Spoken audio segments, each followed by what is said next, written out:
तो यहाँ पर आए हुए लोगों से, तो यहाँ पर बहुजन समाज पार्टी के जिला अध्यक्ष भी आए हुए हैं, तो उनसे मिलवाते हैं आपको और बात करते हैं कि क्या स्वतंत्रता पर अपने विचार रखें। जो उसमें शिक्षा का अधिकार है, वो शिक्षा का अधिकार।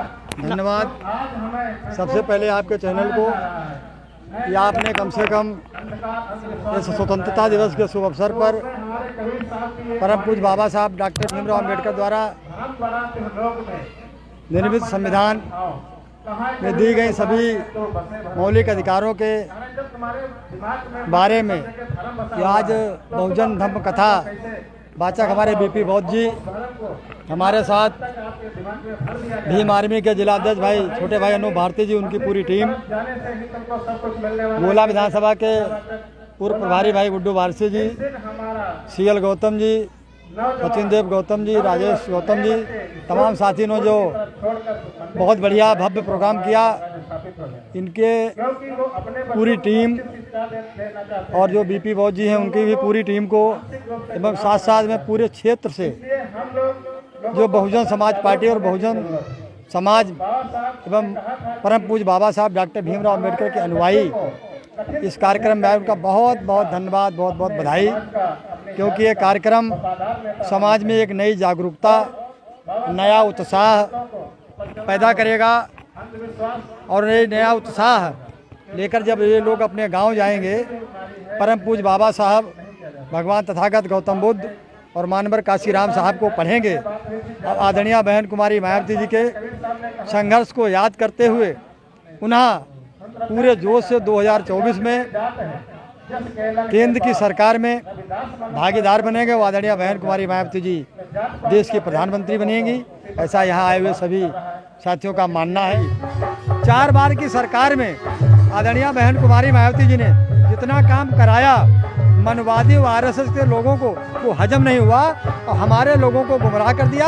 हमारे लोग पुनः सही रास्ता पर आ गए हैं और सत्ता हासिल करने के लिए तड़प रहे हैं कि कब चुनाव हो जाए, घर से निकले और हाथी वाला बटन दबाकर देश में अपनी सरकार बनाने जा रहे हैं।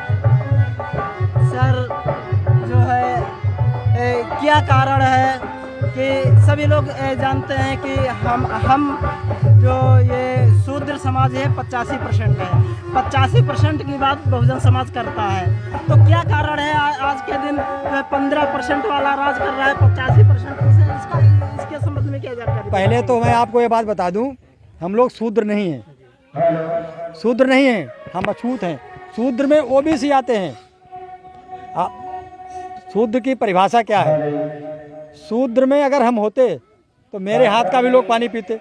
सुनिए एक मिनट, जब ब्राह्मणों ने 4 वर्ण बनाए हैं, शूद्रों में ओबीसी भी आते हैं, तो उन्होंने बताया, मैं नहीं बता रहा हूँ ना, जो है मैं बता रहा हूँ ना, इसके टिप्पणियाँ कर रहा हूँ कि क्या कारण रहा शूद्र बने। अच्छा, टिप्पणी नहीं करे तो 2 मिनट का समय दो।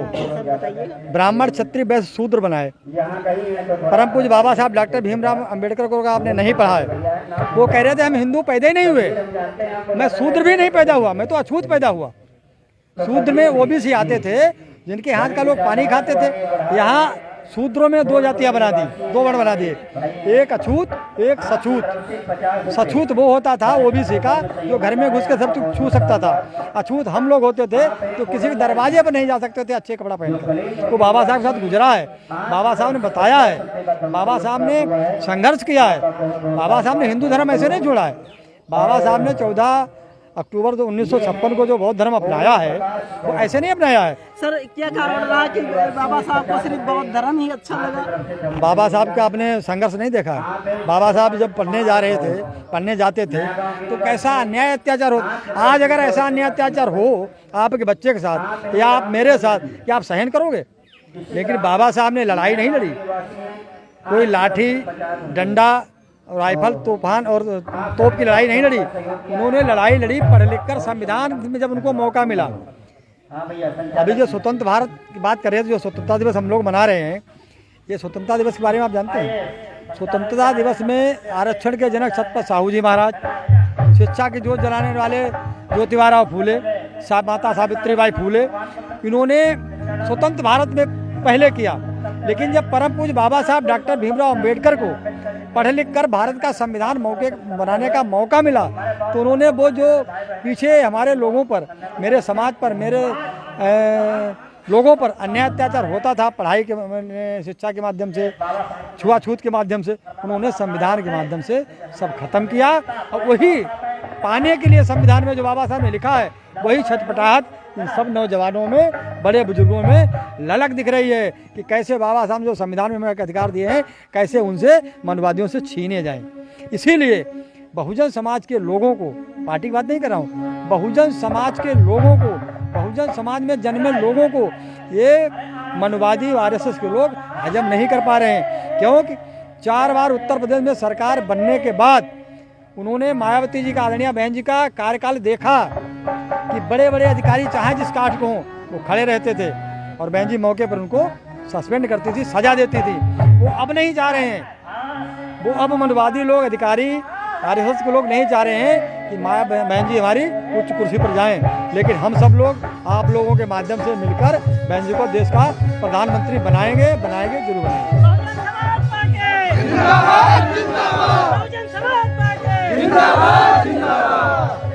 बहुजन समाज को क्या संदेश देना चाहते हैं मौजूदा जो वर्तमान सरकार को चल रही है, उसके बाद आने वाले कार्यकाल को लेकर के बसपा जो पार्टी है ये किस प्रकार से कार्य करेगी बहुजन समाज के लिए? बहुजन समाज पार्टी, हमारी नेता कई बार कह चुकी हैं कि हमने अपने महापुरुषों का जब भूला हुआ इतिहास था, जिसको आप हम सब लोग नहीं जानते थे, ना कोई छत्रपति साहू जी को जानता था, ना महाराजा बिजली पासी को जानता था, ना कोई ज्योतिबा फूले को जानता था। तमाम महापुरुषों के नाम यूनिवर्सिटियाँ बनाई, ज़िले बनाए। अब उनको ये नहीं करना। अब वो आदरणीय बहन जी कहती हैं कि अपने लोगों में जाओ, समाज के लोगों में जाओ, बहुजन समाज में जाओ, उनसे कहो कि अपनी सत्ता प्राप्त करने के लिए आपको संघर्ष करना पड़ेगा।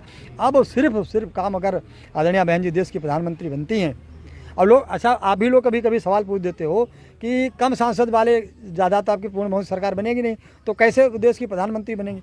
इस देश में, जिस देश में हम निवास करते हैं भारत में, इस देश में कई ऐसे प्रधानमंत्री हुए हैं जिनके 10 से कम सांसद हैं।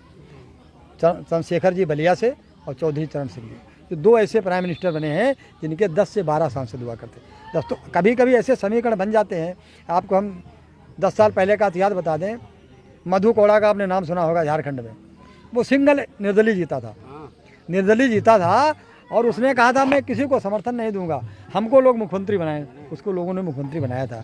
आदरणीय बहन जी के नेचर को, आदरणीय बहन जी के कार्यशैली को सब लोग जानते हैं कि इन्हें सत्ता से दूर रखा जाए। लेकिन जो उनका समर्थक है, जो उनका शुभचिंतक है, उनका अनुयायी है, देख रहा है कि बहुजन समाज पार्टी की सरकार में मेरे साथ न्याय हुआ, हमारे साथ कोई ऐसी घटना नहीं घटी, आज हम लोग मारे पीटे जा रहे हैं, तो आज नहीं तो कल सब एक प्लेटफार्म पा रहे हैं। देखो आप साथ भीम आर्मी खड़ी, पूरे जवान हमारे साथ ही खड़े। यही नहीं, अभी हम लोग मोहम्मदी में जो हमारे वकील साहब हैं, ये भी अभी बखरिया जाट में एक हमारे अम्बेडकर पार्क पर कब्जा कर लिया था लोगों ने। मैं सबसे पहले पहुंचा वहाँ और मैं खड़ा हो गया। जब मैं खड़ा हुआ वहाँ तो लोगों ने भगवान तथागत गौतम के बाउंड्री कर ली, बना लिया। आज मैं अभी पता लगा, यहाँ बैठे थे कि पसगमा ब्लॉक में एक गाँव है मुजफ्फरपुर, वहाँ अम्बेडकर पार्क में ब्राह्मण समाज के लोग कोई मर गया होगा तो वहाँ बाल बनवाने जा रहे हैं। मैंने इंस्पेक्टर से बात की, मैंने कहा अगर बाल बन गए वहाँ तो मैं मंदिर में बाल बनवा दूंगा। तो वहाँ कार शायद रोकने जा रहे हैं ये लोग, जाएंगे हमारे कार्यकर्ता लोग, भीम आर्मी भी जाएगी, तमाम ऐसे। अब आपका मनोबल गिरा रहे हैं मनवादी लोग, पाखंडवादी लोग, आरएसएस के लोग जो माइंडेड है ना, वो घुमा देते हैं आपको, ब्रेन वॉश कर देते हैं। कहते हैं अरे बहन जी ये नहीं करती, बहन जी ये नहीं। बहन जी ने क्या नहीं किया? मानवर काशीराम ने अच्छे कपड़े नहीं पहने, मानवर साहब ने कभी जूता चप्पल नहीं पहने, फटे पुराने पहनते थे, और मानवर साहब ने ऐसे समाज को तैयार कर दिया है, ये समाज के पीछे मुड़ के नहीं देखेगा। अब क्यों जी सर, लोगों का कहना है कि बहन जी रैलियाँ नहीं कर रही, बड़ी बड़ी जो पहले विशाल हुआ करती थी, अब क्या कर रही, जो रैलियाँ नहीं हो रही हैं। ये तो आज यहाँ कार्यक्रम जो हो रहा है, इससे पूछिए, बहुत छोटा सा कार्यक्रम है, कितना खर्चा आया है। बहुजन समाज पार्टी पूरे देश में अपनी संगठन चला रही है। बहुजन समाज पार्टी के पूरे देश में हर स्टेट में प्रदेश कार्यालय हैं, प्रदेश प्रभारी हैं, वहाँ बैठे हैं। अगर बहन जी सड़क से आ जाएँ, मोटर कार से, कार बाया कार आ जाएँ, तो ये विपक्षी लोग क्या लिखेंगे, मीडिया वाले, तो क्या कहेंगे कि बहन जी रोड पर आ गई। और जब हेलीकॉप्टर से निकलती हैं तो कहते हैं बहन जी ये आसमान मुड़ रही हैं। तो ये दोनों चीज़ें बहुजन समाज के लोगों को समझाना चाह रहा हूँ। बहन जी का संदेश भी है कि इनके पाखंडवादी मनवादी वाले लोगों की बातों को न माने अपनी नेता की बात माने, समय आने पर सही निर्णय और सही फैसला लिया जाएगा और बहन जी रोड पर भी निकलेंगी और रैली भी करेंगी और समाज के बीच भी आने का काम करेंगे। सर, बहुजन समाज में जितने भी संगठन चल रहे हैं बहुजन समाज के, अलग अलग सारे लोग चला रहे हैं, तो जैसे कि कोई संगठन चला रहा है, कोई, लेकिन कार्य सभी का एक ही है। तो इस जितने भी संगठन है इनको लेकर के आप क्या करना चाहेंगे? बहुत बढ़िया आपने सवाल किया। मैं उन संगठन वालों को बहुत बहुत धन्यवाद देता हूँ और भगवान तथागत गौतम बुद्ध से प्रार्थना करता हूँ उनको सद्बुद्धि हमसे ज़्यादा है और आए। बहुजन समाज पार्टी का कोई संगठन चले, बहुजन समाज पार्टी को कोई एतराज़ नहीं है। बहुजन समाज के संगठन जितने चलते हैं, जिस दिन इन संगठनों में कोई निशान लेकर आ जाएगा उसका हम सब लोग पुरजोर विरोध करेंगे। हमारा सिर्फ निशान है हाथी। हाथी के अलावा आप कोई सब बहुत सोसाइटी बना लीजिए, भीम आर्मी बना लीजिए, कोई बनाइए, लेकिन निशान हमारा हाथी होना चाहिए। काम आप भी समाज को जगाने का करते हैं, हम लोग सत्ता प्राप्त करने के लिए कर रहे हैं। तो हमें उस संगठन से कोई एतराज़ नहीं है।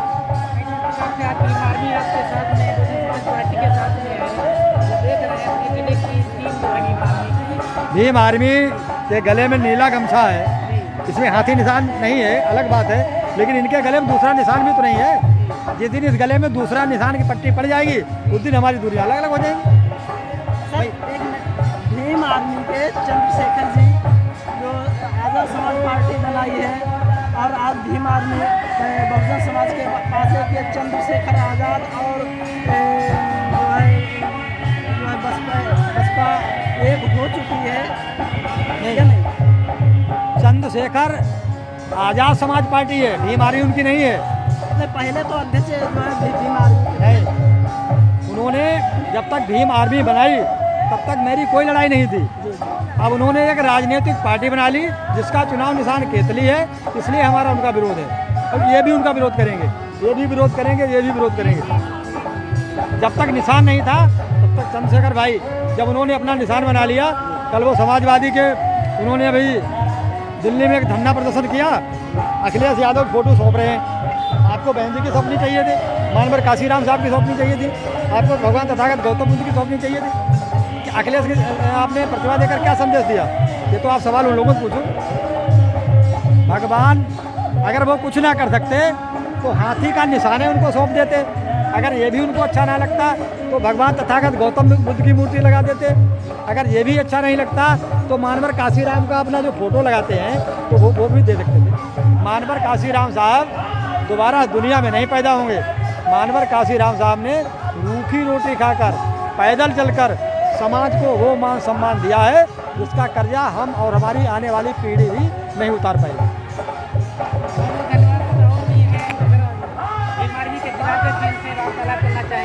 सर आपका हमारे मानव दर्पण न्यूज़ में स्वागत है। धन्यवाद भाई साहब। जो आज नए गांव में 15 अगस्त स्वतंत्रता दिवस बड़ी ही धूमधाम से मनाया गया, इसके बारे में क्या जानकारी देना चाहेंगे सर? सर, ये हमारा राष्ट्रीय पर्व है और इसको हमको पूरे देश को बहुत धूमधाम से मनाने की भी ज़रूरत है और मनाना भी चाहिए। इसमें यहाँ पे कार्यक्रम लगा, बहुत अच्छा लगा, हमको भाई साहब को बुलाया गया। हम लोग संविधान की बात करते हैं और इस कार्यक्रम में छोटे जो कार्यक्रम है बहुजन समाज के, और जो ये कार्यक्रम होने भी बहुत ज़रूरी है। अपने समाज को जगाने का सबसे आसान तरीका ये है कि आप कार्यक्रम छोटे छोटे कराइए और अपने लोगों की बात अपने लोगों तक पहुँचाइए। ठीक। उसमें आपकी पार्टी संगठन है, संगठन के मुखिया जो चीफ रहे हैं ओल्ड चंद्रशेखर, उन्होंने आज़ाद समाज पार्टी बनाई है, तो आपका क्या विचार है कि चुनाव में आज़ाद समाज पार्टी का समर्थन करना है या बहुजन समाज पार्टी का समर्थन करना है? चलिए, बहुत अच्छा है। देखिए, बात यह है कि अगर हमको आज़ाद समाज पार्टी का सपोर्ट करना होता तो जिला अध्यक्ष दूसरा नहीं बनता। अगर भीम आर्मी और आज़ाद समाज पार्टी दोनों एक होती तो दोनों का जिला अध्यक्ष एक होता। पार्टी का जिला अध्यक्ष अलग है, संगठन का जिला अध्यक्ष अलग है। अगर दोनों का मानना, अगर आप लोगों के जैसे विचार है कि भीम आर्मी आज़ाद समाज पार्टी भीम आर्मी है, तो ये गलत है। ये दोनों अलग चीज़ें हैं। भीम आर्मी के राष्ट्रीय अध्यक्ष मंजीत सिंह नोटियाल जी हैं, आज़ाद समाज पार्टी के जिला राष्ट्रीय अध्यक्ष चंद्रशेखर ब्राह्मण जी हैं। तो इन दोनों के विचार अलग, वो अपनी पार्टी चला रहे हैं या अपना संगठन चला रहे हैं। हम संगठन के तौर पे भीम आर्मी के साथ हैं। जिस दिन पार्टी की जब बात आती है, हमारी एक ही पार्टी है, बहुजन समाज पार्टी, जिसकी मुखिया बहन कुमारी मायावती जी हैं। भीम आर्मी जिंदाबाद, भीम आर्मी जिंदाबाद, भीम आर्मी। यही कहना चाह रहा हूँ कि भारत में जितने भी संगठन है बहुजन समाज के, मेरा सबसे ये निवेदन है कि आप लोग जो भी संगठन चला रहे हैं चलाते रहिए, लेकिन अगर जब वोट की बात आती है तो अपना वोट बिखराव न करिए। एक ही हमारी राष्ट्रीय पार्टी है बहुजन समाज पार्टी, उसको वोट करिए और हमारी मुखिया को प्रधानमंत्री बनाने का काम करिए। धन्यवाद।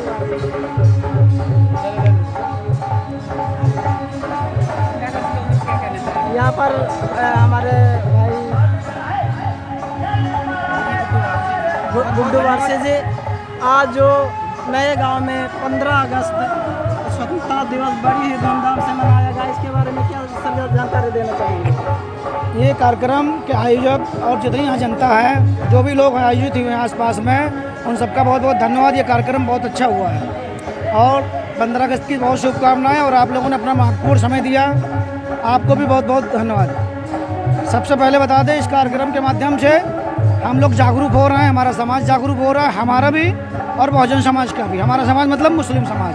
छोटे छोटे कार्यक्रम करके हम लोग दोनों समाज को और भी समाज को जागरूक करेंगे और माननीय पूर्व मुख्यमंत्री बहन मायावती जी को फिर से पुनः मुख्यमंत्री बनाएंगे, प्रधानमंत्री बनाएंगे। बहुत बहुत धन्यवाद। वारसी जी ने बहुत अच्छी बात कही कि संगठनों को, हमारा मुस्लिम समाज, बहुजन समाज संगठनों को एक होना चाहिए। और यहाँ पर ये भी पता चला कि भीम आर्मी बसपा